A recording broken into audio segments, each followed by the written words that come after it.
scared to death. You know, my driver 346, scared. I was going to have to go regardless of what the racism was in this country. You know, one thing about what you just said that, you know, the more I think about it, the more it seems to make sense is that as you grew up, it was pretty much, you know, us, meaning Americans, versus the communist regime. It was us versus them. We had an enemy, if you want to call it that. That was what the focus was. You heard it on TV, you heard it in school. It was like, that was what everybody had to focus on.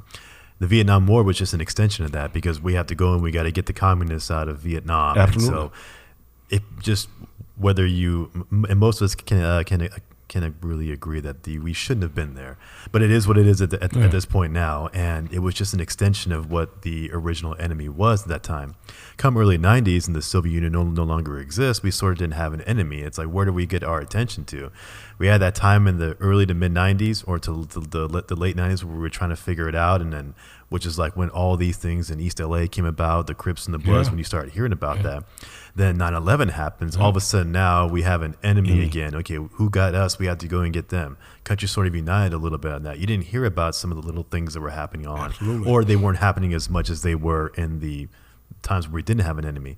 Now you're kind of where we're at now, and it's like, who is our enemy? Who is our enemy? It's like, that's where when Nikita Khrushchev said, we're going to kind of get you from within.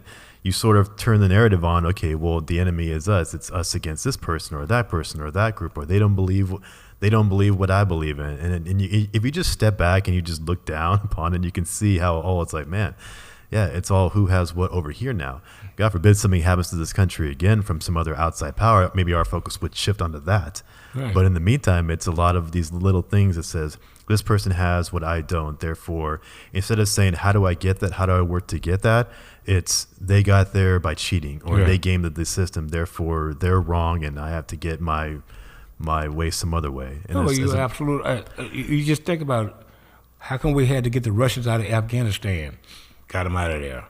We built the Taliban. Come on. People forget that. And we worked with Osama bin Laden. Taught him everything. Okay. Now we're gonna switch. Then we're gonna go to Iraq. Okay. Bin Laden says, "Look, you can't have the infidels on our land." Well, that was Kuwait when Saudi Arabia said, "Come on in." That's when he just blew his mind that they let the Americans in there. Yeah. You can't get them. Come on, man. This is an Islamic country. Yeah. But this oil, this is money. It show you about their mentality at that time. Yeah, this money coming in, man. But we can change ideology next on. Let's continue to get this money.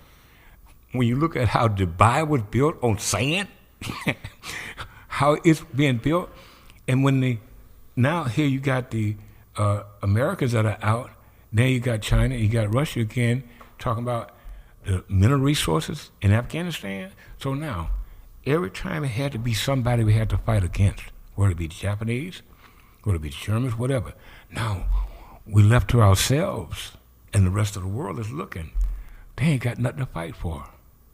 We've always, it would have been American India coming here, or fighting with each other on these things. It's something that we have to do, but how can you put your how can you put your finger on an American? An American is all of us, regardless of race, creed, or color. It is the country, and that's what the people are forgetting to look at. You can't point your finger at an American, because we're all Americans.